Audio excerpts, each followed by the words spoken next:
I always found it helpful to have a couple of different mentors, one that is further out in your career and one that's really close, maybe a couple of years ahead, because I think they have the practical advice that you may be able to leverage.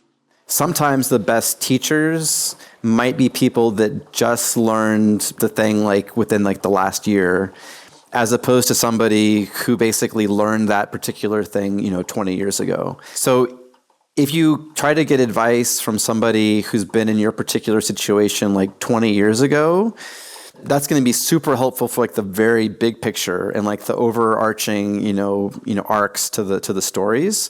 But you might need a little bit more precise navigation guidance based on like the current, the current state of things. And then like you're saying, somebody that's maybe just a couple of years ahead of you is going to be probably much, much better. So I like what you're saying, Daniel, that you probably want almost like a portfolio of mentors to learn from. Hey, welcome back to My Perfect Path. For those of you who are new, I'm your host, Daniel Koo, and I welcome you to Season 2. For me, at large pivotal moments of my life, such as applying to new colleges, applying to new jobs, or determining what next career move is right for me, I spent time researching and finding mentorship to determine what was the best path for me. I knew that this struggle was not isolated to me. Everyone struggles with this simply because we cannot predict the future. However, I found something that is second best to predicting the future. It's learning from those ahead of our career, and from those who've seen more and experienced more. After all, there are not that many problems that have not been solved yet. If you've ever felt unsure about your next career move, you're in the right place.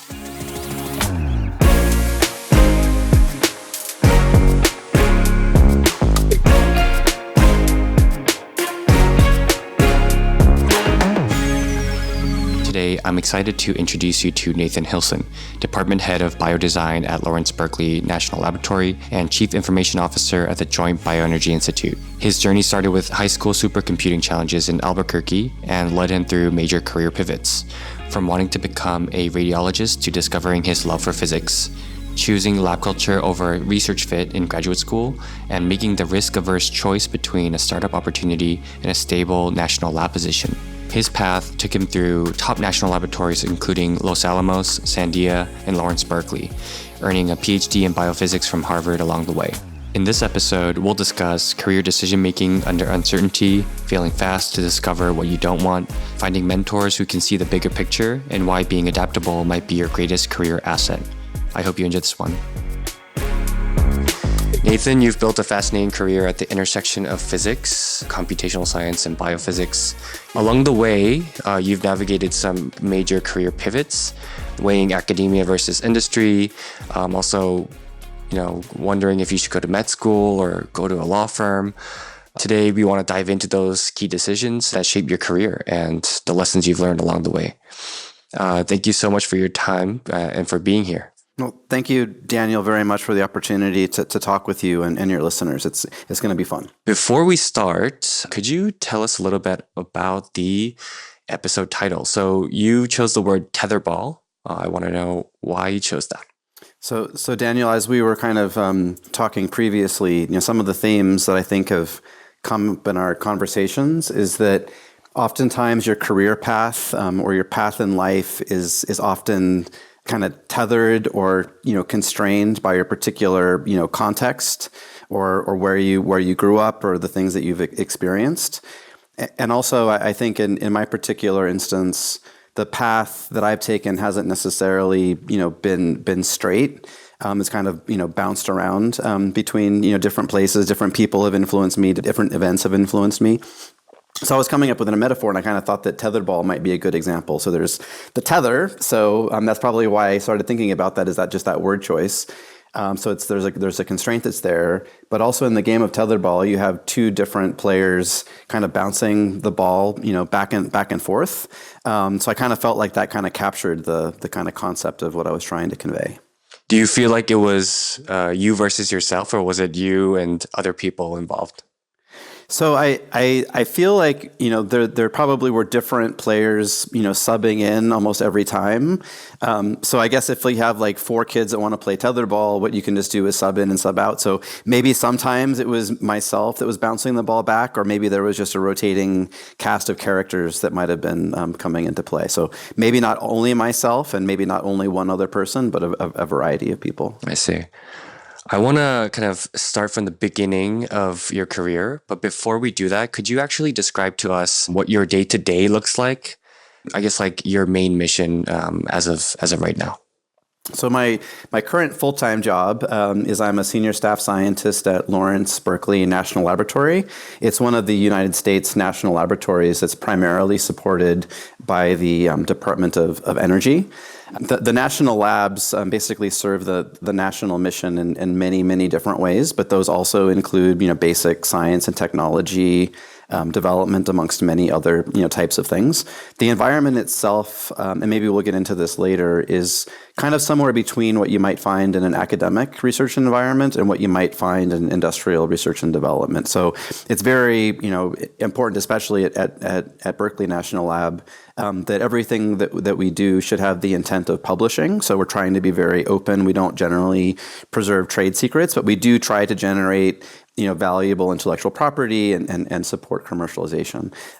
My current role is largely at this point more on the management, strategy side of things, leadership role types of roles. I don't work in the laboratory anymore. I don't do pipetting. It's very rare now that I'll actually do any coding myself. So it's largely trying to be a cheerleader or in an organizer of others. We work generally in a team science type of a setting. So it's working with large teams to solve big problems. Yeah, I'm sure being able to kind of conduct this at scale at what you do is, I think it's remarkable, and quite possibly a lot of listeners could be wanting to be at a position like you, which is exactly why I think you'll have so many insights to share today. Now that you've shared your current state, I want to kind of dive back into where you grew up and your upbringing. I know you grew up in Albuquerque. Did you ever imagine when you were living there that you would be doing what you are today? I don't think that it was really growing up in childhood. I didn't really think about it as something that would be a real possibility for me. On the street where I grew up, one of my friends, his parents did work for Sandia National Laboratories, and Sandia is one of the largest employers in Albuquerque. So I was familiar with Sandia and the national labs. I wouldn't say like as a child I actually knew what they did. I never actually visited Sandia National Labs. But I think probably what I was more familiar with would be kind of the things closer to what my parents did or what their friends did.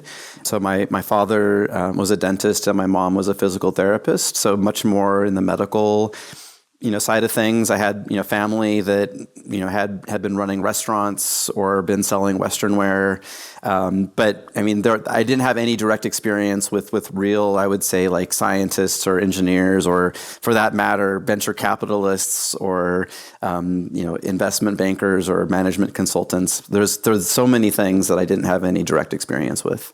Did you feel like in Albuquerque the environment kind of led you to a certain path? Did it give a certain bias, or were certain paths easier basically by being in Albuquerque? I think in Albuquerque there's several things. I mean, I guess the first thing about Albuquerque or New Mexico in general is it's not going to be a New York City or a London. It's a smaller type of a town, and people generally find a lot of their entertainment or kind of their leisure in the outdoors. So if you like hiking or mountain biking, backpacking, it's a fantastic place to be. And I think the connection to kind of exploring or kind of being in the natural environment and learning things, I think that probably, and the curiosity and the creativity that comes out of that might have predisposed me from some of like the personality traits that you might anticipate finding in a scientist engineer, I would suppose.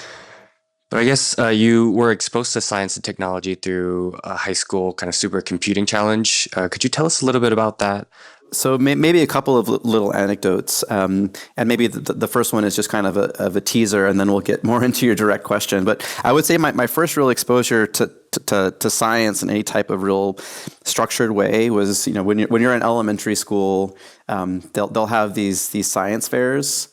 And usually it's pretty much like the parents. I mean, unless you have like a super talented kid that comes up with their own ideas, it's usually the parents that kind of influence kind of like what the experiment was.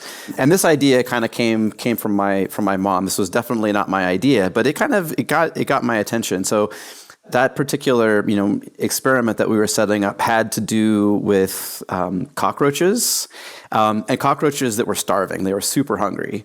And this particular experiment, was basically if you set up kind of like a walking path, and we just had these elevated little wooden sticks, and one of the paths, there's basically a fork in the road, and the cockroach could basically kind of walk around and decide to do a U-turn, so kind of go closer, back to where it started.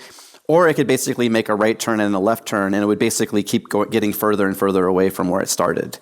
And so we just had basically like this little soup container, sized of starving cockroaches, and you put them on the start, and you just kind of record, okay, did it basically choose the left in the fork or the right in the fork?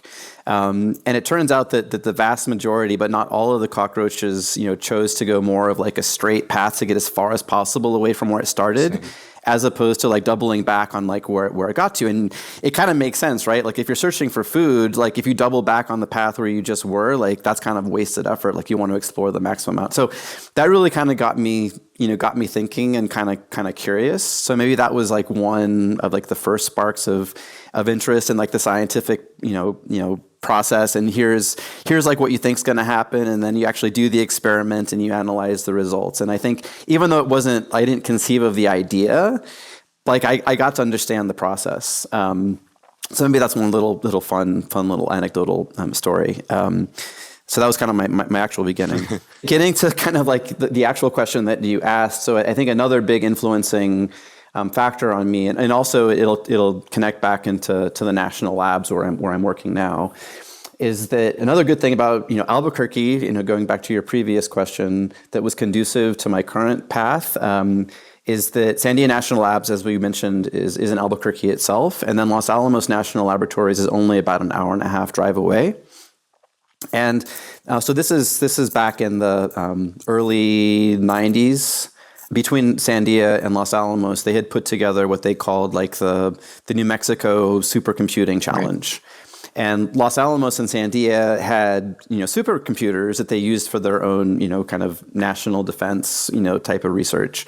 But they were also very interested in future workforce development, and they wanted to make sure they were also training like the next generation of scientists, engineers. And what they did was they made accessible to high school students, I guess even middle school students, access to their supercomputers. So you basically they had training, boot camps to show you how to kind of do software development and how to actually run yourself software programs on their crays and thinking machines, and it was an amazing opportunity.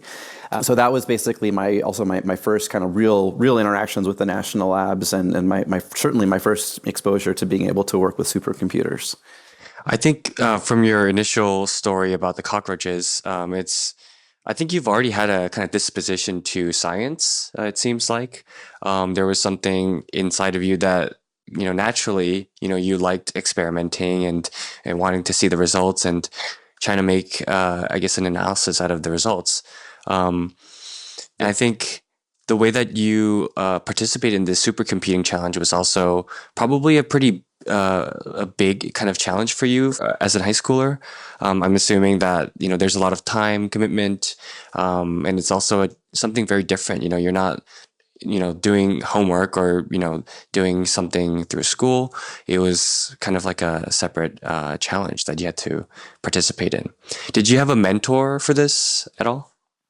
So they in that particular supercomputing challenge program, they did have several different mentors and coaches, but you also in your own schools you also had people that kind of like were coaching or mentoring you. And I guess maybe this also kind of goes into people that mentored you or kind of made significant influences on your life. So one of the players that was batting at that tetherball for me in high school was one of my physics teachers, Ray Menegas. He had kind of like this big head of red hair. His nickname was Mad Dog, so that's what people would call him. So Ray Mad Dog Menegas, and he was also our cross country and track coach. And he was a fantastic guy, good sense of humor. I think in our physics classes, we probably learned calculus from him a lot faster than we actually learned it in our proper calculus classes. And we understood like why it was getting used or how it was getting used. We didn't, of course, do all like the formal mathematical proofs and all the rigor that we would do in our math class. But he was just a great inspiration. And I think because of him, I started to become very passionate about physics. But he was kind of my mentor or our mentor. I was on this particular project with another student, Jason. So Ray Menegas was basically our mentor for that particular project. So he was advising us, maybe not so much on the computing side, but more on the kind of the physics side of how you think together these. And the project that we were working on for that was if you're simulating, kind of like a galaxy, and you want to know how all the stars are moving, and they're mostly, moving at least in classical mechanics, maybe not post Einstein, but at least in classical mechanics, it's largely as a consequence of just gravitational fields. So we were just trying to use supercomputers to compute, how the gravity between the various different stars, would change their velocities and those types of things. And there were some computational tricks that you could kind of do to make the problem a little bit more accessible. Anyway, so that was I think you mentioned that this was like related to the three-body problem. Where there's two bodies in a gravitational field, it's somewhat predictable, but when there's three or more, it becomes I guess exponentially harder to compute. Yeah, so I guess there's even kind of like the recent like Netflix series, like the three-body problem. So you can have a proper closed form solution just with a mathematical formula that can show you how two bodies work. But when you get to three bodies, then to my knowledge, there's no closed form solution. So you have to do kind of numerical, simulations or numerical integrations to kind of solve the problem. So that's true for three bodies, but now we're talking about, we call it the n-body problem. So n can be like 100, it could be 1,000, 1,000,000, 1,000,000,000. I mean, there's a lot of stars out there, so you can only imagine. Yeah. I guess I think it was great that you had a mentor that kind of took you along this journey and, kind of gave you kind of a new perspective on science and kind of shaped your future as well. I think one of the themes that I'm seeing with the episodes that I record is that a lot of people have mentors at an even young age, and they really guided their path so that, they can get to the next step, the next step, the next step. And people who's had mentors, they all recommend that you should get a mentor. So I think, maybe that's a key takeaway that we can take with us. We often consider what's immediately visible in our environment, but I think new exposure to ideas and people and that can shift our perspective on what's possible. I do want to talk about your college days as well. So you have your undergrad, and initially you wanted to become a radiologist. As you explained, your family has a medical background. I guess in the beginning, why did you think that was the right path? And when did you end up realizing that maybe it wasn't? Yeah, so again, you kind of are subject to like your own experience and your own environment, and at my particular high school, there was a family, and one of the parents was a radiologist. And I mean, you're a high schooler, and you can probably be very simplistic and materialistic. I certainly, was at that point in time.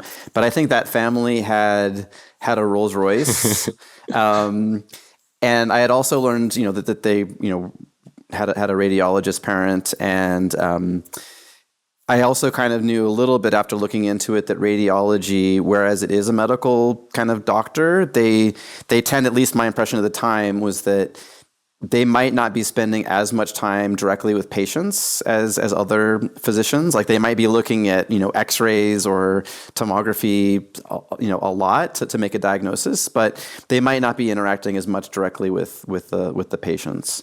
So I thought that sounds pretty perfect. Like I know, it's normal in my family to be doing something in the medical sciences. I thought that's something that I could do. It sounded kind of interesting. You're helping people, so there's kind of the purpose there. You get paid a lot of money. At least that's what I understood at the time. And you don't have to interact with, people as much. And I wouldn't say I was completely on the introvert, side of the spectrum. I was kind of between an introvert and an extrovert, but being able to do that without having to interact with people nonstop sounded like a good option. So that's what I thought I was going to do. So when I was applying for colleges, I largely applied to biomedical, types of programs, which not exclusively, but would often be in or associated with the electrical engineering department. So that's generally what I applied for. So I think when I matriculated into Rice University in Houston, Texas, that's where I went to college. That was pretty much the major that I had chosen to begin with. It sounds like you've actually thought it through, at the time, and you've considered your, personality and what you want, and the kind of level of kind of financial reward that a job can give you as well. So it's not something that was lightly chosen. Would that be right?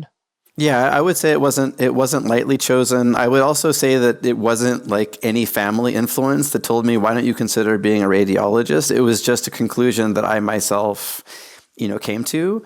But again, coming back to the tethered part of the conversation, I was aware of radiology because someone just happened to have a parent at my school that was a radiologist. Mm-hmm. Maybe if there was an IP lawyer, or maybe if there was a venture capitalist, or maybe if there was a startup founder, then I would have, chosen a totally different path.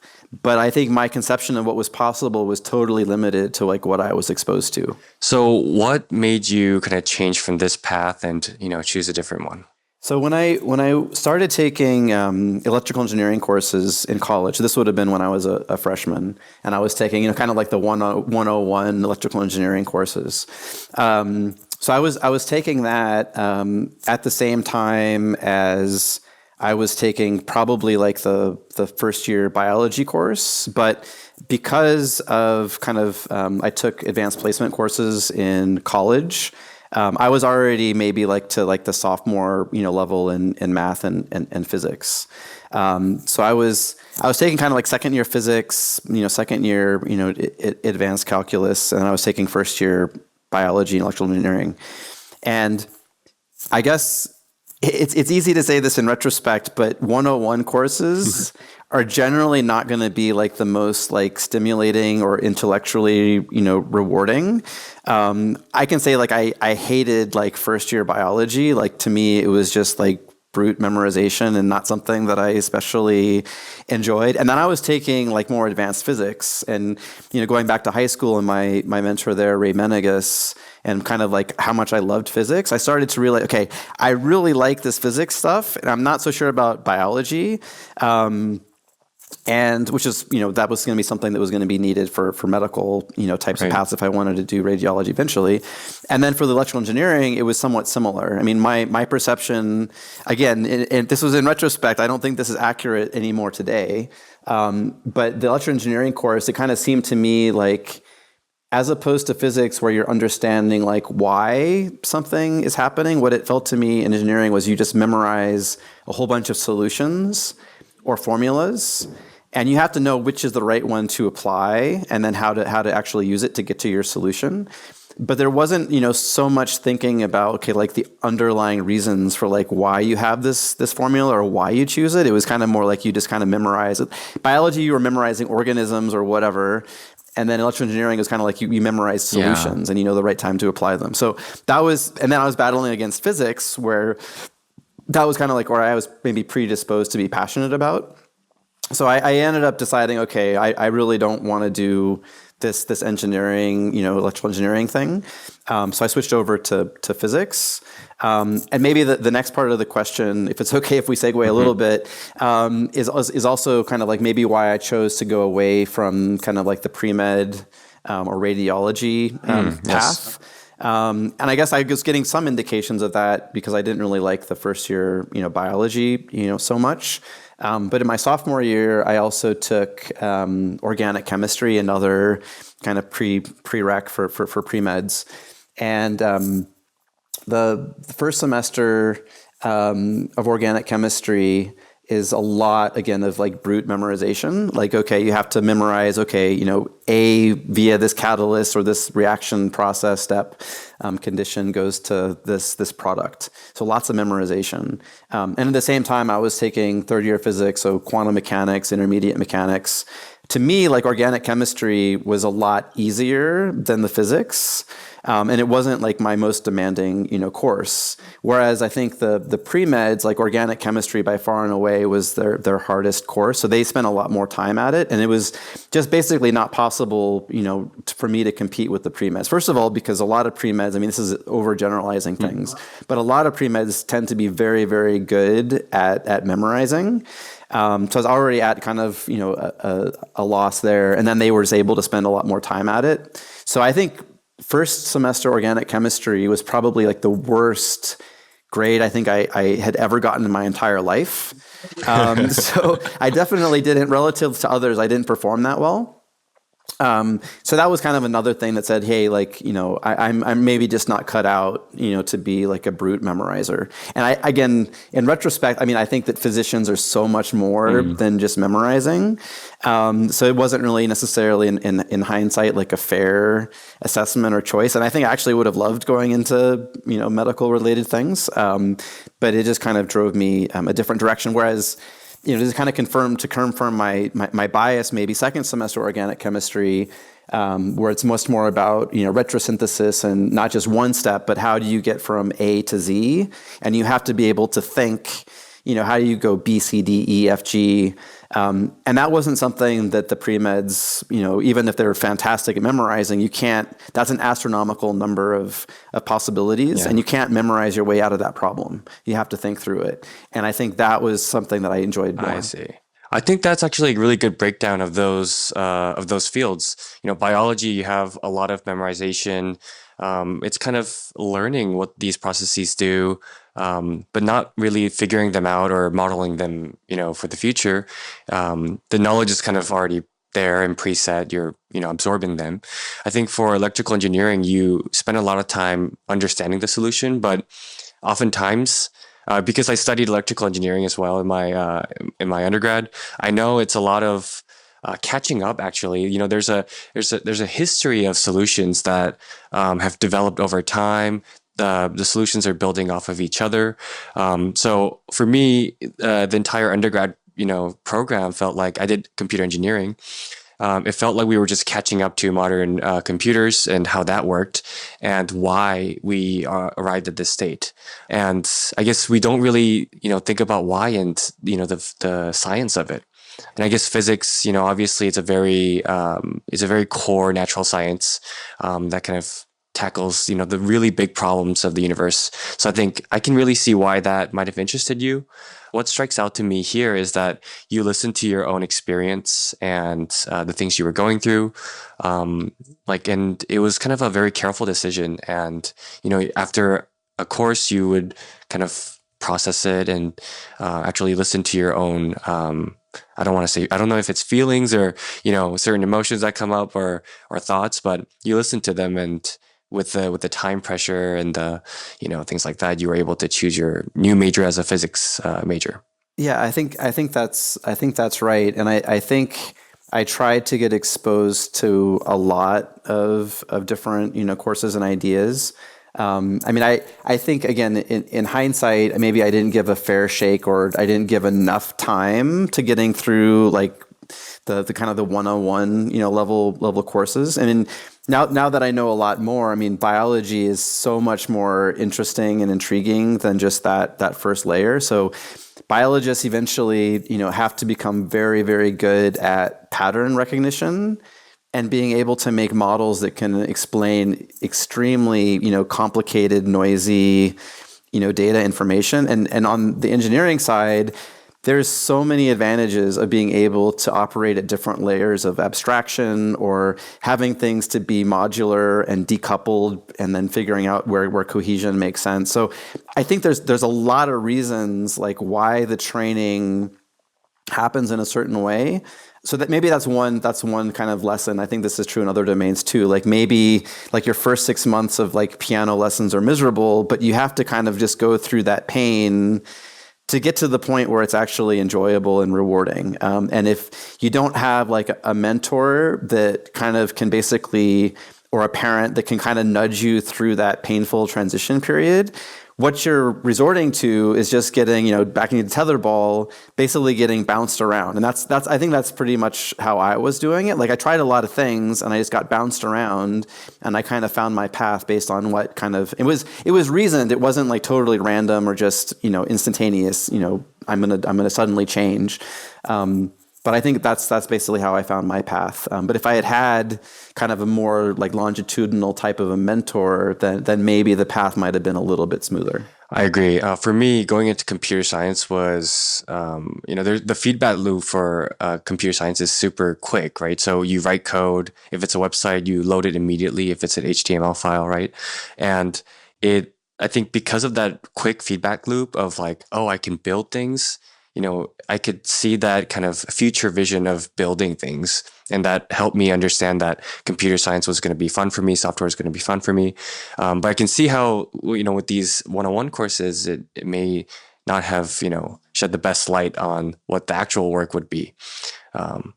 I think that's actually a really good insight to take away from this. And speaking of, I guess, bouncing around, could you tell me about your experience at working at a law firm and realizing you didn't want to go to that kind of law career as well? Yeah, so this is going back to high school, and one of my mother's friends was a partner at a firm. And in high school, I mean, it's always nice, if possible, to earn a little bit of money doing a summer job. And it turned out that what this law firm needed, at the time, and again, this is going back to the early 90s, was somebody that was essentially just doing data entry. So for law firms, it's very important from like a conflicts type of a perspective, that if you represented a client, previously, that you're not on the opposition with that same person, because it could represent a conflict. So they had to take very careful, track of like who they've represented, or potentially who they've been on the opposing side in the past. And at the time, a lot of this information was essentially just on these little Rolodex cards, not digital at all. So my job is maybe like a freshman in high school was to basically day in, day out, just take a Rolex card and type it into like one of these kind of like older, I mean, it's now totally obsolete, but an older database, type of a platform where they could at least have it more electronic, so it's more readily searchable and preservable. So that was my kind of like my first taste, at being in a law firm, is my first, actual job. I would say I was probably getting, minimum wage, which was probably maybe like a factor of 10 less than what market rate would be for that type of a job. But hey, you're in high school and you're grateful for what you get. But it definitely was not like a fun job. It was monotonous. I could see a little bit of the purpose, to why we're doing what we're doing, but like, it wasn't maybe that purposeful. Like I wasn't really becoming a master at anything. Like I wasn't any better like the second day than the first day. and I was getting directed what to do, so I didn't have much autonomy. So it was just like I think a lot of people, say to be like really motivated in your work, you need purpose, you need mastery, you need autonomy, and it basically had none of those. So it was not a good recipe for success. But I mean, I like the people, that I was working with, and they paid me, which is probably the most important thing for a high school student. The next year, they kind of had me change tasks, and I was responsible for doing kind of filing. So now it was not just like data entry. It was more kind of like just organizing basic documents and files and making copies. But I would also have to cover for the receptionist when they would go out for lunch or take breaks. And I think that was like the worst job that I've ever had, like covering somebody as a receptionist. Because if you mess up like phone calls, that's basically like the bloodline into a law firm. Like you don't want to mess up like phone calls. Like if you drop a call that might have been like one prospective client that they lost, or you might have lost the opportunity to book some billable hours. So it was high stress, and it just not something that I enjoyed. So I think again, like learning about yourself, like things that you don't want to do. I worked a third year where it was a little bit more fun because I was a gopher and I got to drive around, or I got to actually start working more on the accounting side, which is actually a little bit more interesting, and you got to see the internals of how a law firm works. So I would say that the type of work that I was doing got better and better over time. So I think from that perspective, it wasn't so bad. But I think the reason why I kind of really soured on law. And again, this was just totally based on my context. And in retrospect, even now, like being like involved with intellectual property law or things could actually be pretty interesting, or other types of litigation and things would be interesting too. But what I saw around me in that law firm was that people really worked to live and they didn't live to work. So they all had like these amazing passions on the side. So my friends, my mom's friend, on the weekends was a skydive instructor. Wow. And that's what he was really passionate about. And that's basically why he worked, was to support, kind of this hobby. And the same thing was true for lots of other, of the, the admins, or the lawyers themselves, the assistants. And I didn't really feel like I want to be working in a place where I'm almost kind of miserable, like 8 hours a day just to enjoy things on the weekend or in the evenings. That just didn't really quite feel right to me. So again, it was just based on my context and my tethering, but I just kind of decided, hey, maybe law is just not what I wanted to do. I see. I mean, the most important thing to take out of this is, realize what the paths you don't want to go to, earlier. So, you found this out in high school, and maybe that allowed you to kind of navigate the science space a little bit more. So I think, if we can take away anything, it's trying out those things earlier, and I guess process of elimination and getting rid of those paths so that you don't waste time on finding your correct one. Yeah, I think in Silicon Valley style, I think failing fast is definitely the way to go. And I wouldn't say, and again, this is all in hindsight, but I wouldn't say it makes sense to make your decision based on how you feel doing the work that you're doing, because you might be doing the one-on-one level stuff, the entry level stuff. But I think if you observe how those around you, like the people that are actually established in those professions, do they enjoy their work? Do they enjoy their lives? Like how do you want to basically become like what they are? And you can if you just spend like a few months at a law firm, like you can see like the types of people and how they are and what they do and what they care about. I think you can learn that pretty quickly, and you can see if you're really kind of compatible with that. And I think maybe we'll get to this in a little bit more in the conversation, but I think that's another thing where I've heard other people, for example, say, why they don't necessarily want to pursue a career in academia, because they can see the lives that professors live. And I think they have so many sacrifices, and I think some people are going to be willing to make those, and other people's not so much. So you might not actually ever work as a professor, but you can probably know pretty well, like if you want to have that particular life. I agree. And also, who you have as a mentor is actually really important at this point as well, where, if you have a mentor who's a professor who's loving their life, their research subject and their students and things like that, then that might change you a little bit as well. So I think it really we have all these kind of environmental factors that kind of guide us. I do want to talk about your grad school at Harvard and maybe tell us a little bit about what you're researching and also how you chose your lab environment. And I understand you've had the opportunity to kind of look through a couple of them and to choose one. How did you end up choosing the one that you did? Yeah, so I think, maybe just touching really briefly, going back to like the previous topic, I think mentors, and also role models are super important, and we'll get into that in a second when I actually answer the question that you just asked. But I think one thing that's going to be very important for people is to be able to see someone that they could potentially become or emulate. So I think that's a real challenge for people, is like if they kind of have seen lawyers, but none of them kind of like look like them, or they don't talk like them or act like them, or they don't necessarily have like the same values or preferences or passions.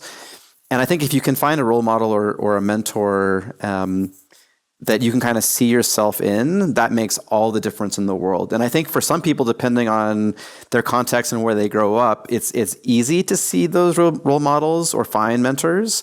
And in other environments or professions, it might be more difficult. So I think that can also make or break like a career path into that field. So I would also encourage people to spend some time to try to identify, like you're saying, that mentor, role model, to really truly pursue into it. Yes, and a part of why I do this podcast is to, present a lot of mentors, present a lot of role models and career paths that people can, get inspired by. So, I think that makes perfect sense. Exactly, Daniel. I think that's a great contribution of your podcast. So I'm really happy that you're doing it, because I think more people could really benefit by seeing other types of paths and see what's possible. So I think that's fantastic.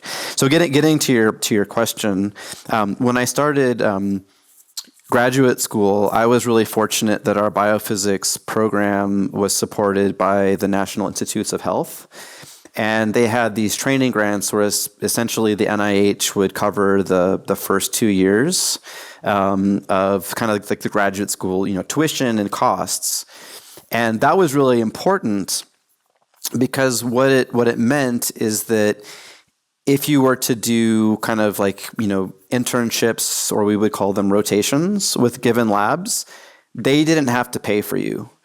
So basically you were free to them. So it was kind of a very like low cost commitment. Sure, there would be the opportunity time of them spending their time and resources with you, but they didn't actually have to pay for your tuition. I think in other organizations, universities where they don't have these training grants, and a professor like has to support you, you have to choose your laboratory very quickly, because they're not going to be willing to basically pay for you if you go somewhere else. So anyway, so in our program, we were very fortunate that we could do these rotations. I did 3 different rotations. And I think what again, maybe it's going back to this, this tetherball, type of a situation. I thought I was predestined going into graduate school to join a very specific lab in the chemistry department. And that was because this particular lab was pursuing theoretical protein folding. And that's exactly the type of research I did during college in summers where I spent it at Los Alamos. And I think the reason why I actually got into this particular program was because this professor in the chemistry department thought that I was going to come to his lab. So I thought I was always pretty predisposed to this, and doing rotations. Hey, that's fun, and that expands your horizons and your experience. But I just kind of thought it was all for show, because for sure I'm going to be going to this one lab. So I did three rotations.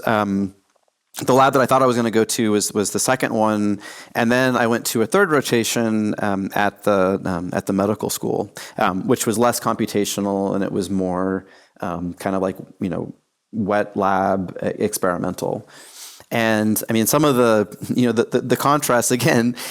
if it had been a slightly different set of circumstances, I might have made a totally different decision. So it's all just about what happens to you in your particular path. But the laboratory in the chemistry department was exclusively male.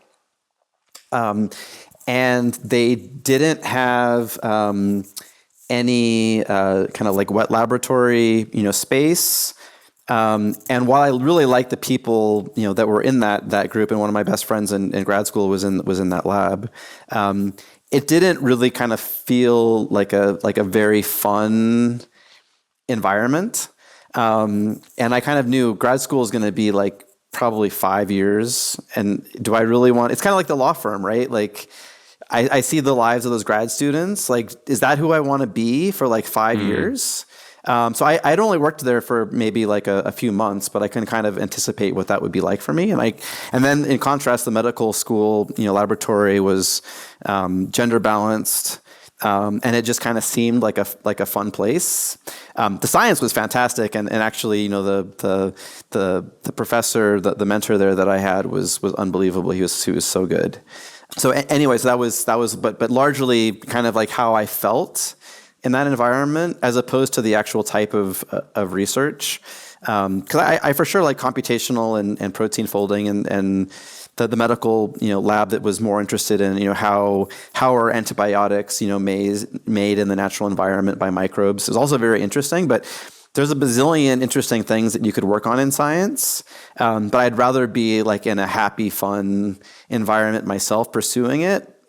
So that was kind of how I made that decision. Yeah, I was just gonna ask, like at the moment, it's a 5 to maybe 7 year commitment. I guess I was gonna ask if you were prioritizing like quality of life as well. I feel like for PhD students, it may feel like a very tough decision because maybe the field that you go into is very important for you. You're becoming an expert. A big part of your path is going to be set by this decision, and I wonder if you would prioritize quality of life over the subject matter, or I don't know, the professor. Like, what was kind of going through your head at the moment? So I guess maybe a couple of thoughts, and I guess the first one, and I think I probably even kind of knew this about myself at the time, and I think it's very important. I think it's even more important generally now for people in their careers than it was historically. But I think being adaptable, at least for me, is super important and super critical. I kind of know it of myself that while I'm doing what I'm doing now, there's probably a million other things that I could, basically find purpose in, that I could master, and I would have, some autonomy in. I'd be happy. So I don't think that I'm limited to only being happy in this one particular, thing that I'm doing now. And I think that's, for people now, they have to, change their careers much more often. I mean, it's much less common now for people to work for the same company for like 30 years. Like, people change like every couple of years, and you might be doing, very different things. I think a lot of people actually like that. So, some change and being able to contribute in different ways. So I think I kind of knew that whatever I chose, I could eventually be happy in that particular, domain. And I think, like you're saying about the quality of life, that was like maybe one of the primary, motivating factors, is because, hey, I could be happy like intellectually in any of these different things. I'm not going to be getting paid anymore, depending on where I choose. The future career path is probably, equally good in all of these. So all else being equal, why not choose the laboratory that you're going to feel like you're the happiest in and having the most fun? Yeah, I think that's going to be very useful information for people kind of, going into PhD. I know I have a friend of mine who's literally going through a rotation right now across, I think, three labs as well. So I think it's going to be particularly helpful for him listening to this. So I guess after your grad school, so after PhD, what was kind of like your assumed path? What were you kind of assuming that you would end up doing? And if you have any thoughts around industry versus academia at that point, I think that would also be very helpful. So I think in graduate school, my eyes were opened to many different career paths. So I don't think I was actually exposed to all that much when I was an undergraduate, because either I was, in the university, so I kind of knew what the academic, environment would be like, and I worked at Los Alamos National Labs, so I kind of knew what a national lab was like. But I was still, pretty sheltered in the university. I mean, I think I had friends that, had been, talking about getting jobs right out of, undergrad at like a management consulting place. So I think I was learning a little bit of some alternative career paths. But I think in my graduate lab, there were actually people that after they graduated, they did go work directly for venture capital, firms. People went to one of the students is amazing. Like she did kind of like night law school while she was also kind of like doing like her PhD. So she actually went into practice more IP kind of like law, like right after her PhD, and she had, I guess, her JD or the equivalent. So that was amazing. There were people that were working in industry, so lots of people going into the pharmaceuticals types of companies, but there were also people that were going to fantastic academic institutions. So I think at that time, like there were just a ton of different viable paths in front of me. And I think at the time, I kind of, this might have been maybe an instance of just kind of kicking the can, down the road. And one thing that you can always do, or not maybe always is too strong of a word, but if you want to postpone your decision for a career path, one thing that you could consider doing is a postdoc.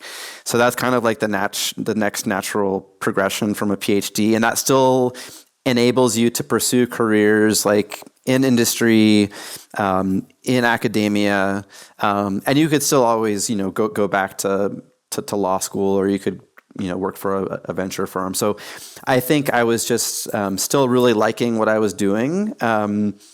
And I think I just thought that it would give me a little bit more time to make a decision. And also, I mean, the real purpose of a postdoc, and I'm extremely biased against postdocs. Like, I think postdocs should not exist. And they're just kind of like a historical artifact.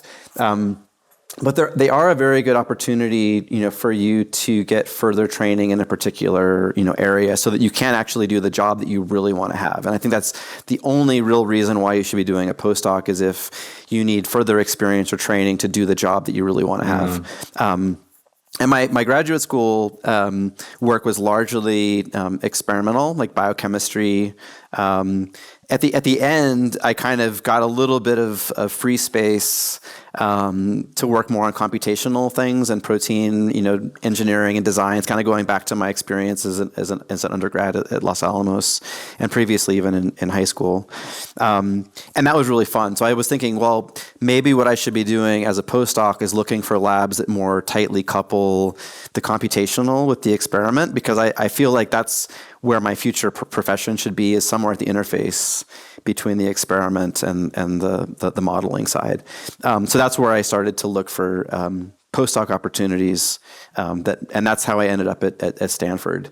It was a lab that was kind of, or kind of a joint lab that was really good, both on the experiment side but also on the computing side. Yeah, I think that actually ends up, it seems like it probably contributed a lot to what you're doing right now, right? With experiments and also the computational side of it all.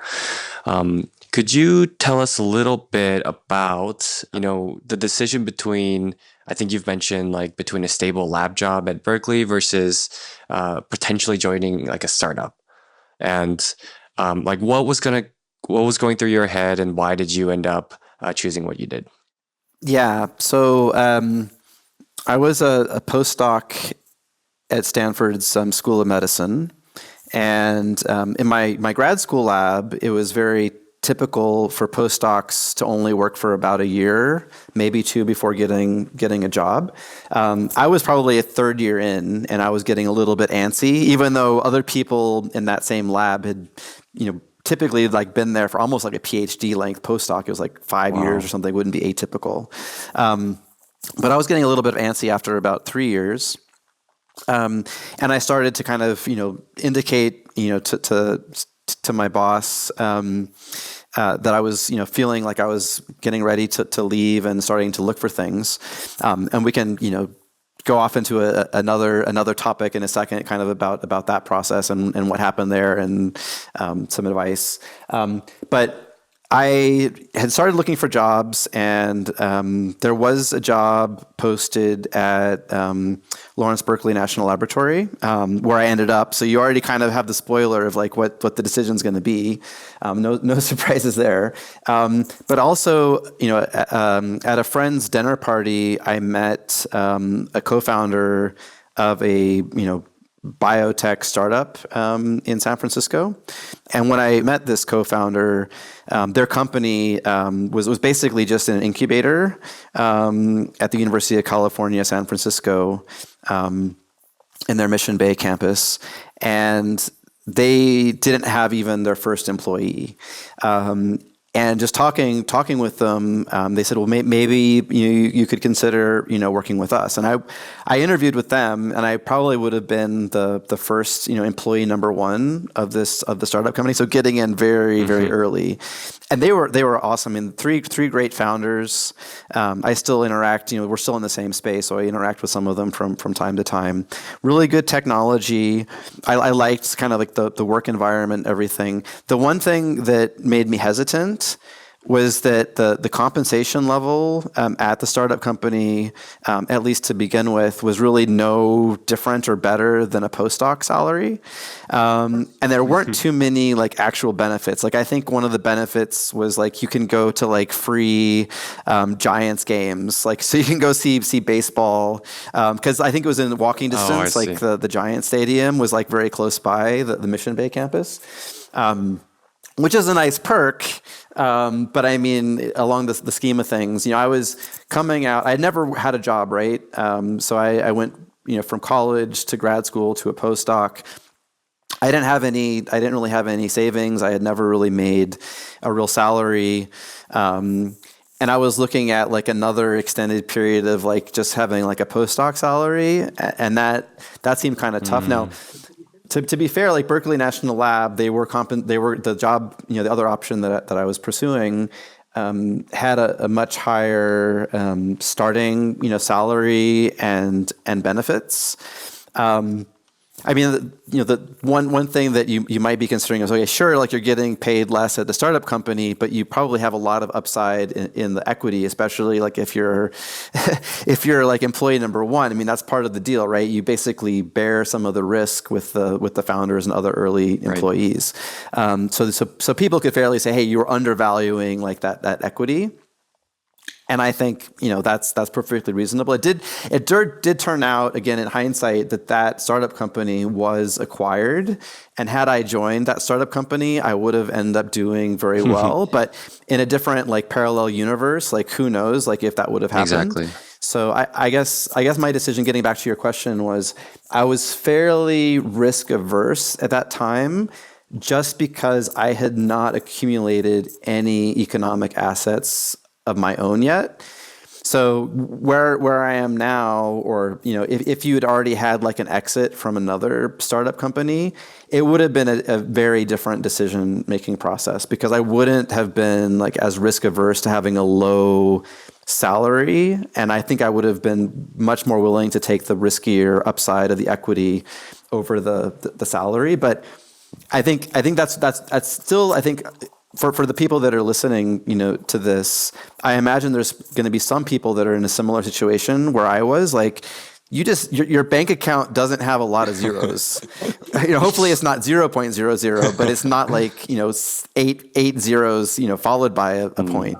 And you'll have to kind of make that decision. And again, getting back to some of your previous questions around like kind of like the kind of the life quality type of an issue, you're going to have to decide like how long you're going to be willing to suffer a bit to get to that first exit or that first breakthrough, and just decide like what is your break point and when are you going to get out. But I think eventually you're going to have to make a decision and then just feel confident, that you made the right decision, and then just roll with it from there. Yeah, I think there are several factors for that. I think, as a founding member, you tend to get less salary and a lot more in equity and potential upside. As maybe, if you're one of the engineers that are joining after the 10th or the 20th, sometimes you have enough funding at that moment to get a decent salary. Obviously, you wouldn't have as much risk. For me as a student, I worked at a startup right out of college for a couple of years. And, at that point in time, it was not important for me that I get a decent salary. I think at that point in time for me, I really just wanted the experience and to be on the ground and building something. And just coming from what you were going through and coming from where I was, I think, they're very different decisions, and I think being risk averse is, in most instances, it's the safest decision. So, who's to say what's the right decision, but it's good to understand like all the factors at play. And to be fair to like what you're saying in your experience, I think, immediately after college, like as a grad student, you don't get compensated very much. And I wasn't really motivated by money. So like as somebody that was 21 years old, that was fine. And I had like a runway that I was comfortable with. And I imagine you, Daniel, were also comfortable with a certain runway to just explore a little bit after college. But what I'm talking about in making this decision is after 5 years of a PhD, after 3 years of a postdoc. So I was probably 28, 29 at the time. And you can imagine, like, if you've had friends that got jobs like right after college and they've had like Exactly. 8 years of a real salary and you have nothing to basically show for it. I mean, it becomes a little bit more pressing, especially, this wasn't me in that particular time, but also if, people want to, start having, families or other types of things, it's not just about you anymore. And you have to start thinking about, anyways. So it's also kind of going to be very case dependent on like where somebody is in their life path. Exactly. Where you're tethered to, I think that's the context is really important. I do want to talk a little bit about mentorship. Can you tell us a little bit about what makes a great mentor and I guess what kind of qualities in a mentor that you found most helpful? So I guess a couple of different, things. So I think, we talked about very informal mentorship, like even going back to high school and Mad Dog Menegas was kind of like maybe not stated formally, but he was pretty much like a mentor. But I think my first real formal experience with the mentoring program was in my current role at Berkeley National Lab. There's kind of like a survey form that essentially asks people, like, if you're looking for mentorship, like what would be the qualities that you'd be looking for in a mentor, or maybe even like who do you want to be your mentor? And I think part of it is I didn't know better, or that I just didn't really think about what was a reasonable ask. But I think I basically asked for the the associate laboratory director. So basically like the second person in command at Berkeley Lab. So just going like way, way high up. And I said, hey, I would love, for this person, to be my mentor. And it just happened that person was available and did do mentorship. And that was my first experience with formal mentoring. And that was just a great, experience. I think one thing we should be looking for in a mentor, ideally, is someone who can see a much bigger picture than maybe you can even imagine. So I think that was definitely true in this particular relationship. Is like, okay, even though like I thought like my horizons were pretty broad at the time, like I definitely wasn't playing on the same level as the person that was mentoring me, and really he really knew how all the pieces were fitting together and how things were moving. So I think that's one thing. I think coaching and mentoring are different, and maybe we can talk about that at some point too. But I think one thing that's very helpful for a mentoring relationship is for them to basically be able to see a lot more than you do. The other thing that I think is super critical for mentoring is that they should be fairly arm's length. So they shouldn't directly benefit or be hurt by any of the choices that you're making dependent on what they tell you. So I think that's very different between a coach I see. and a mentor. That's one dimension, for example. So I think if you're picking a mentor, like you don't want your direct boss, for example, to be a mentor, because they have too much of a conflict that your performance in their group is going to influence them or benefit them. So ideally, if you're looking for mentorship in the same organization, it's going to be like in a different operational unit. You're going to probably be looking for somebody that you feel that you can trust, because there's strong you need strong assurances around confidentiality. You ideally want someone who you think is going to be able to put your best interests ahead of the organization. So you should be mentoring, the person as an individual for their own career development and progression, and not just for the benefit, of the organization. So an easy way to do that is like get a mentor that doesn't even work at your same company, right, or is not in the same organization. So that would be like one way of going about it. But I think looking for somebody that has a big vision, has a really long view into the horizon, somebody that's not going to be biased or conflicted in giving you guidance. And ideally, I think it's still going to be important to pick a mentor that sits in a place where you kind of want to be, as opposed to somebody that's a little bit more tangential. But yeah, to summarize a couple of that, I guess for a great mentor, you want them to at least be able to look at your best interests, right?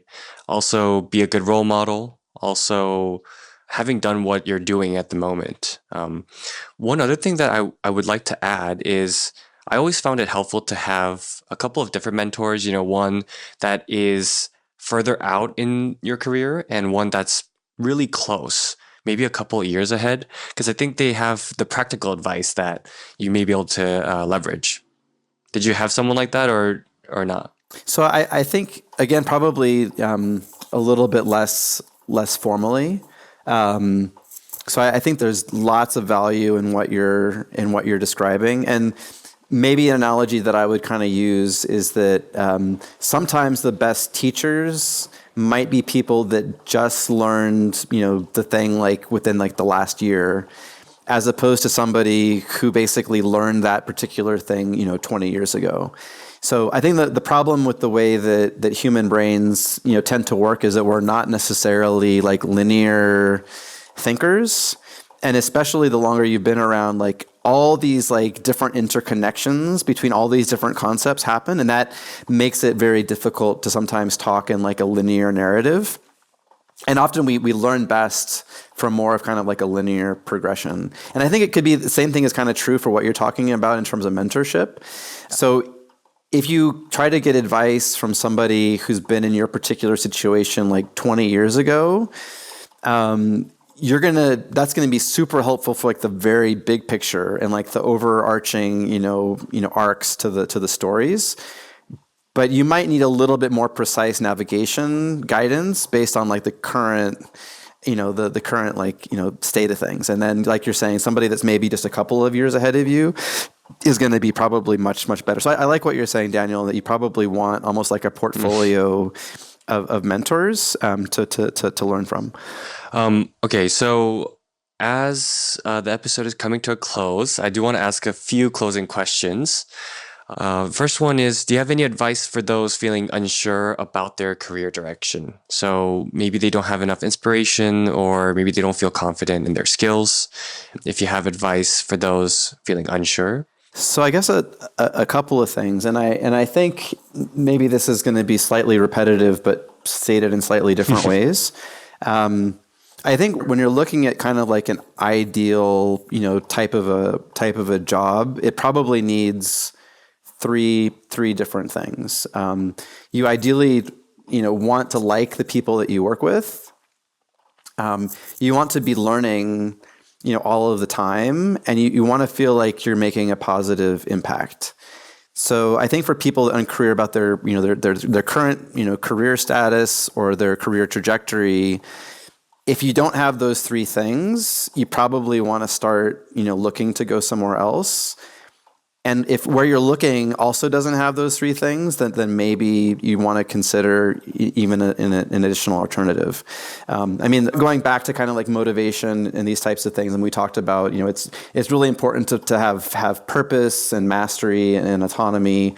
I think that can also kind of influence, maybe some of the reasons why people are unsure, unconfident about where they are is because maybe they're lacking, one of those things. So I think the first thing for people is to try to understand, okay, I know something is wrong, I know something is missing, but try really hard to figure out like what is missing. Is it I don't like the people, I don't feel like I'm making an impact, like I'm not learning anything, I'm not getting better at things. I mean, these are all related.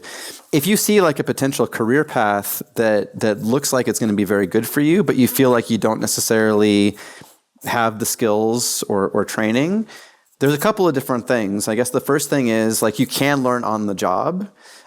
So if you're applying for a job, like don't just kind of make the assumption that if you don't have 100% of the skills required, that you couldn't be a successful candidate. I mean, largely it's going to be a crapshoot based on who else applies for that same job. But you can learn some of those things on the job. Like you don't have to have everything, on day one. And you can also proactively, start to develop those skills even while you're in your current role. But you kind of need to know where you want to go and what you need to get there, and then you just need to satisfy that gap. And mentorship can help out that way. You can look at kind of like what the job position requirements are and get a better understanding. There's a variety of ways, but I don't think it's going to be uncommon that people feel unsure or have doubts or I think that's very natural and very common.